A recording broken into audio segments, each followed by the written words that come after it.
Assalamualaikum warahmatullahi wabarakatuh. Waalaikumsalam Waalaikumsalam warahmatullahi warahmatullahi wabarakatuh. wabarakatuh. Selamat pagi anak-anak yang soleh dan solihah. Selamat pagi, Selamat pagi, Pak. Pak. Pak. Ya, terima kasih. Ini Bapak mau mengecek kerapian dan kebersihan kelas ini. Ya, coba ditengok bawah meja, bawah kursi sudah bersih belum? Sudah Sudah, belum? Pak. Ya, sebelum kita mulai pembelajaran pada pagi hari ini, untuk ketua kelas silahkan untuk memimpin doa. Silakan Mbak Zumrotun, ayo teman-temannya Baik, dipimpin doa. baik, Pak. Mari teman-teman, sebelum kita belajar, kita berdoa terlebih dahulu di tempat duduk siap, gerak, berdoa mulai. Bismillahirrahmanirrahim. Semoga dengan bacaan tadi kita semua dimudahkan dalam mencari ilmu. Amin ya rabbal alamin. Selanjutnya Bapak ingin mengecek kehadiran pada pagi hari ini. Yang pertama, Mas Sukron hadir? Hadir, Pak. Oh ya, alhamdulillah hari ini masuk semua. Jadi anak-anak kelas 2 ini sehat semua. Kemudian untuk mengingat materi kita sebelumnya, kita kemarin pertemuan sebelumnya belajar apa anak-anak? Azan iqomah. Oh ya, adzan dan iqomah. Anak-anak sudah bisa sholat belum? Sudah, Oh, Pak. dikit-dikit. Ada yang sudah, ada yang belum, nggih. Dikit-dikit, Ya, Pak. nanti kita belajar bersama. Kemudian biar suasana pagi ini lebih semangat, pagi luar biasa, gitu ya. Semangat pagi. Pagi. Pagi, luar biasa. Kemudian Bapak punya kalimat motivasi agar kalian semua lebih semangat ya. Rajinlah untuk melaksanakan sholat karena sholat adalah kompas hidup yang membimbing kita ke jalan yang lurus. Manjada wajada, barang siapa bersungguh-sungguh pasti akan berhasil. Jadi langsung saja untuk materi pada pagi hari ini Bapak akan menyampaikan tentang sholat fardu. Tujuan pembelajaran pada mata pelajaran sholat fardu ini yaitu yang pertama, peserta didik dapat menjelaskan definisi dan hukum sholat. Kemudian yang kedua, peserta didik mampu memahami ketentuan-ketentuan sholat. Nah, selanjutnya ini ada pertanyaan pemantik ya. Sholat adalah rukun Islam yang keberapa anak-anak? Dua, Pak. Kemudian berapa kali kita sholat dalam sehari? 5 kali, Pak. Apa hukum sholat dan bagaimana jika kita tidak melakukan sholat? Berdosa, Pak. Masuk Masuk neraka. neraka, Pak. Ini ada definisi dan hukum sholat. Sholat merupakan salah satu ibadah yang wajib dilakukan oleh setiap umat muslim, yang diawali dengan takbiratul ihram dan diakhiri dengan salam. Sholat merupakan rukun Islam yang kedua. Keberapa anak-anak?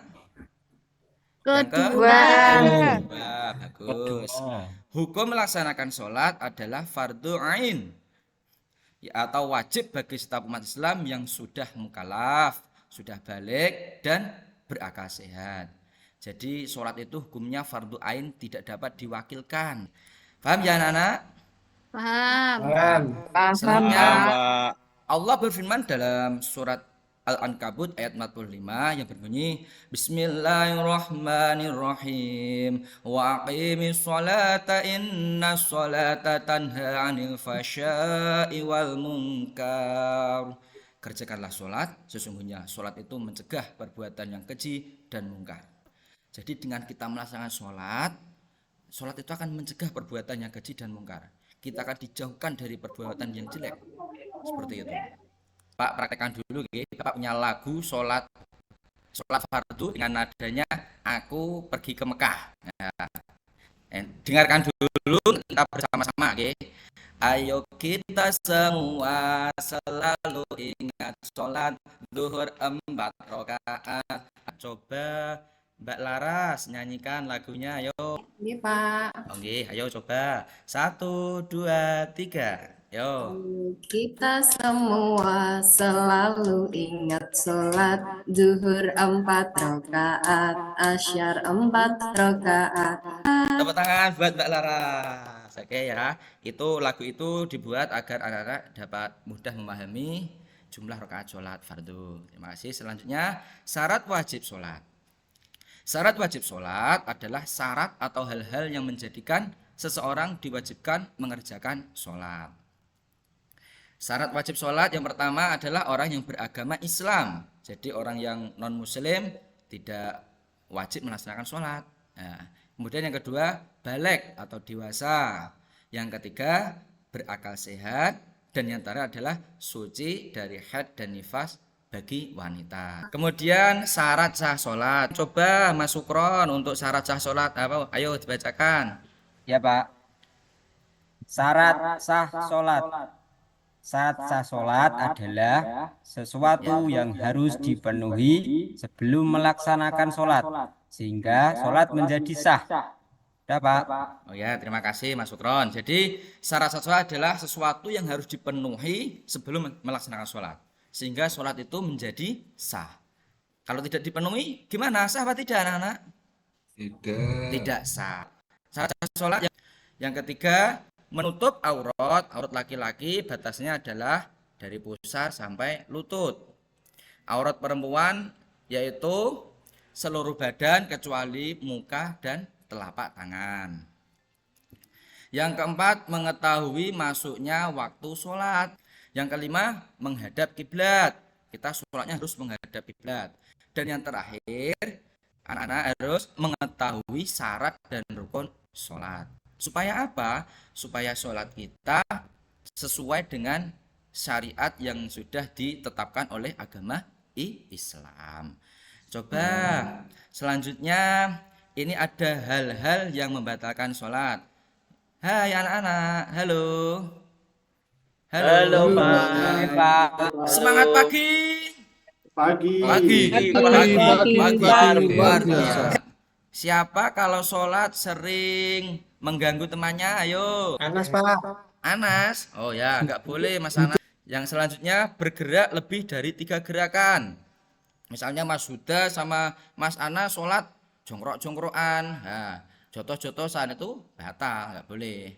Kemudian keluarnya hadas besar atau kecil. Nah, ini misalnya Mas Huda sholat tiba-tiba kencing, itu jadi sholatnya batal, nggak boleh. Dan yang terakhir adalah berbicara kecuali bacaan sholat. Sudah paham belum anak-anak hal-hal yang membatalkan sholat? Paham. Nah, ini Bapak punya pertanyaan. Nanti anak-anak yang Bapak panggil harus siap. Mas Anas, sholat zuhur ada berapa rakaat? Zuhur ada 4 rakaat, Pak. Tepuk tangan. Yang ketiga, Mas Sukron, sholat maghrib berapa rakaat? 3 Pak. Oke, jempol buat Mas Sukron. Jadi kita dalam sehari semalam kita melaksanakan sholat dijumlahkan di total menjadi berapa rakaat? 17. 17, Pak. 17 rakaat. Coba nanti anak-anak jawab. Ini Bapak punya refleksi buat kalian. Hari ini anak-anak belajar tentang apa? Tentang sholat. Tentang sholat, Pak. Sholat, fardu. Pak.